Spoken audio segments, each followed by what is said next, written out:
મિત્રો આજની વિડીયોમાં વાત થશે બ્રિકનું સભ્ય બન્યું ઇન્ડોનેશિયા, ત્યારે વાત થશે ચંદનનું તિલક લગાવીને ભોલે બાબાની ભક્તિમાં લીન થઈ સારા, ત્યારે આગળ વાત થશે તિબેટમાં ભૂકંપથી 32ના મોત, 38 ઘાયલ, 7.1ની તીવ્રતાનો આવ્યો હતો ભૂકંપ, ત્યારે વાત થશે સુરત રેલવે QR કોડ જારી કર્યો છે, સુરતમાં પ્રચંડ ધડાકો, પ્રશાંત કિશોરની તબિયત બગડી, એર ઇન્ડિયાની ફ્લાઇટનું એન્જિન હવામાં ફેલ થઈ ગયું, ઠંડીનો બીજો રાઉન્ડ હજુ વધવાની શક્યતા, અમિત શાહને ટોપી પહેરાવી મુસ્લિમ ગણાવ્યા, ત્યારે વાત થશે ભુજમાં 29 કલાક બાદ પણ યુવતી બોરવેલમાં ફસાયેલી જોવા મળી હતી। હવે મિત્રો સમાચારો વિસ્તારથી। ભુજ તાલુકાના કંટેરાઈ ગામે 22 વર્ષની યુવતી 500 ફૂટ ઊંડા બોરવેલમાં પડી ગઈ હતી। 29 કલાક બાદ પણ યુવતીને બહાર કાઢવાના પ્રયાસો શરૂ કરવામાં આવ્યા હતા। યુવતી હજુ પણ બોરવેલમાં ફસાયેલી હતી।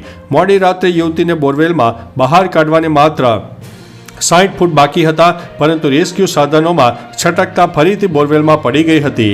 NDRF, BSF, આર્મી અને ડિઝાસ્ટર અને ફાયર વિભાગ તથા સ્થાનિક વહીવટી તંત્ર દ્વારા રેસ્ક્યુ ઓપરેશન ચાલી રહ્યું છે। મિત્રો અન્ય મહત્વના સમાચારની વાત કરીએ તો અમિત શાહને ટોપી પહેરાવી મુસ્લિમ ગણાવ્યા। દિલ્હી વિધાનસભા ચૂંટણી પહેલા આમ આદમી પાર્ટી અને ભાજપ વચ્ચે પોસ્ટર વોર ચાલી રહ્યું છે। ભાજપે કેજરીવાલને પહેલા ચુનાવી હિન્દુ ગણાવતું પોસ્ટર બનાવ્યું, હવે આપ પાર્ટી અમિત શાહને ચુનાવી મુસલમાન ગણાવતું પોસ્ટર બનાવ્યું છે, જેમાં અમિત શાહ ટોપી પહેરેલા જોવા મળે છે। પોસ્ટરમાં લખ્યું છે કે શું તમે ક્યારે વિચાર્યું છે કે ચૂંટણી આવતા જ ભાજપને મુસ્લિમો આટલા બધા યાદ કેમ આવે છે? મિત્રો અન્ય મહત્વના સમાચારની વાત કરીએ તો ઠંડીનો બીજો રાઉન્ડ હજુ પણ વધવાની આગાહી। ઉત્તર ભારતમાં ભારે હિમવર્ષાને કારણે ગુજરાતમાં ઠંડીનો બીજો રાઉન્ડ શરૂ થયો છે, જેના પરિણામે રાજ્યમાં તાપમાન 4 થી 5 ડિગ્રી ઘટ્યું છે। હવામાન વિભાગે આગામી 48 કલાકમાં લઘુત્તમ તાપમાનમાં 1 થી 2 ડિગ્રી ઘટવાની સંભાવના વ્યક્ત કરી છે। 15મી સુધી કાતિલ ઠંડી રહેવાની છે। નલિયા બાદ રાજકોટ સૌથી ઠંડુ શહેર બન્યું છે। નલિયામાં 6 ડિગ્રી તો રાજકોટમાં પણ 10 ડિગ્રી કરતાં ઓછું તાપમાન નોંધાયું હતું। મિત્રો અન્ય મહત્વના સમાચારની વાત કરીએ તો એર ઇન્ડિયાની ફ્લાઇટનું એન્જિન હવામાં ફેલ। બેંગ્લોરથી દિલ્હી જતી એર ઇન્ડિયાની ફ્લાઇટનું એક એન્જિન ઉડાન દરમિયાન નિષ્ફળ થતાં કેમ્પેગૌડા એરપોર્ટ ઉપર ઇમરજન્સી લેન્ડિંગ કરવું પડ્યું। લગભગ 1 કલાક બાદ પ્લેનનું ઇમરજન્સી લેન્ડિંગ કરવામાં આવ્યું હતું। ક્રૂ સહિત 150 મુસાફરો સુરક્ષિત છે। ઇમરજન્સી પ્રોટોકોલનું પાલન કરીને ફાયર ટેન્ડર અને એમ્બ્યુલન્સ સ્ટેન્ડ બાય પર રાખવામાં આવ્યા હતા। ખામી ઉકેલાયા બાદ ફ્લાઇટ મોડી રાત્રે ફરીથી ઉડાન ભરી હતી। મિત્રો અન્ય મહત્વના સમાચારની વાત કરીએ તો પ્રશાંત કિશોરની તબિયત લથડી। પટનામાં BPSC ઉમેદવારના સમર્થનમાં 2 જાન્યુઆરીથી ઉપવાસ પર બેઠેલા જન સુરાજના વડા પ્રશાંત કિશોરની તબિયત લથડી ગઈ છે। મળતી માહિતી અનુસાર તેમને એમ્બ્યુલન્સ દ્વારા મેદાંતા હોસ્પિટલ લઈ જવામાં આવ્યા હતા, જ્યાં ડોક્ટરોની એક ટીમ તેમનું ચેકઅપ કરશે। મિત્રો અન્ય મહત્વના સમાચારની વાત કરીએ તો સુરતમાં પ્રચંડ ધડાકો। સુરતના પૂર્ણા ગામની સોસાયટીમાં આવેલા મકાનમાં ગેસનો બાટલો ફાટ્યો, દરમિયાન પ્રચંડ ધડાકો થતાં આસપાસના લોકો દોડી આવ્યા। ફાયર બ્રિગેડ અને ઘટના સ્થળે પહોંચ્યા હતા। આ ઘટનામાં 6 લોકો ઈજાગ્રસ્ત થવાના અહેવાલ છે, તેમને સ્મીમેર હોસ્પિટલમાં દાખલ કરાયા હતા। આ 6 લોકો 30 થી 40% જેટલા દાઝ્યા હોવાની વાત પણ સામે આવી છે।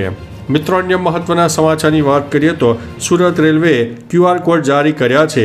સુરત રેલવે સ્ટેશનના પ્લેટફોર્મ નંબર 2 અને 3 નિર્માણ કામ માટે 60 દિવસ માટે બંધ રહેશે। 79 ટ્રેનો અને 122 મેલ અને એક્સપ્રેસ ટ્રેનો ઉધના સ્ટેશન તરફ શિફ્ટ કરાઈ છે। મુસાફરોને ટ્રેનોનું શેડ્યુલ અને પ્લેટફોર્મ અંગે માહિતી માટે QR કોડ આપ્યો છે। સુરત રેલવે દ્વારા શિફ્ટ કરાયેલી ટ્રેનની માહિતી માટે QR કોડ મુકાયા છે। પ્રવાસી સહજ રીતે માહિતી મેળવી શકે તે માટે આ વ્યવસ્થા કરવામાં આવી છે। મિત્રો અન્ય મહત્વના સમાચારની વાત કરીએ તો તિબેટમાં ભૂકંપથી 32ના મોત, 38 ઘાયલ અને 7.1ની તીવ્રતાનો આવ્યો હતો ભૂકંપ। તિબેટ પ્રાંતમાં મંગળવારે સવારે આવેલા ભૂકંપના કારણે 32 લોકોના મોત થયા છે, જ્યારે 38 લોકો ઘાયલ પણ થયા છે। ચીનના સરકારી મીડિયા CCTV અનુસાર આ ભૂકંપનું કેન્દ્ર તિબેટના સિજાંગમાં જમીનની 10 કિલોમીટર અંદરે નોંધાયું છે। ભારતના નેશનલ સેન્ટર ફોર સિસ્મોલોજીના જણાવ્યા અનુસાર રિક્ટર સ્કેલ ઉપર તેની તીવ્રતા 7.1ની હતી।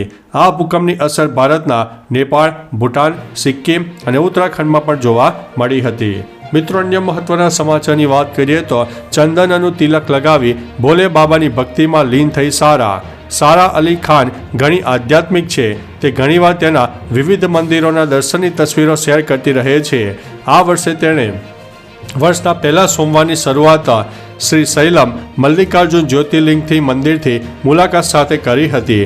તેણે તેના ઇન્સ્ટા એકાઉન્ટ ઉપર આની તસવીરો પણ શેર કરી છે, જેમાં સારા ચંદનનું તિલક, માથા પર દુપટ્ટો રાખી અને હાથ જોડીને ભોલે બાબાની ભક્તિમાં મગ્ન જોવા મળી હતી. મિત્રો, અન્ય મહત્વના સમાચારની વાત કરીએ તો બ્રિક્સનું સભ્ય બન્યું ઇન્ડોનેશિયા. વિશ્વનો સૌથી મોટો મુસ્લિમ દેશ ઇન્ડોનેશિયા બ્રિક્સનો સભ્ય બની ગયો છે. આની જાહેરાત કરતા બ્રિક્સના વર્તમાન પ્રમુખ બ્રાઝિલે કહ્યું છે કે 2023માં જોહાનિસબર્ગ સમિટમાં બ્લોકના સભ્યોએ ઇન્ડોનેશિયાની ઉમેદવારીને સમર્થન આપ્યું હતું. ત્યારબાદ ઇન્ડોનેશિયાને સંપૂર્ણ સભ્ય બનાવવાનો નિર્ણય લેવામાં આવ્યો છે. 2024માં Egypt, Ethiopia, Iran, Saudi Arabia અને સંયુક્ત આરબ અમીરાત પણ બ્રિક્સનો ભાગ બની ગયા છે. તો ચાલો મિત્રો, ફરીથી દેશ અને દુનિયાના સુપરફાસ્ટ સમાચાર લઈને મળતા રહીશો. ત્યાં સુધી અમને રજા આપશો. નમસ્તે.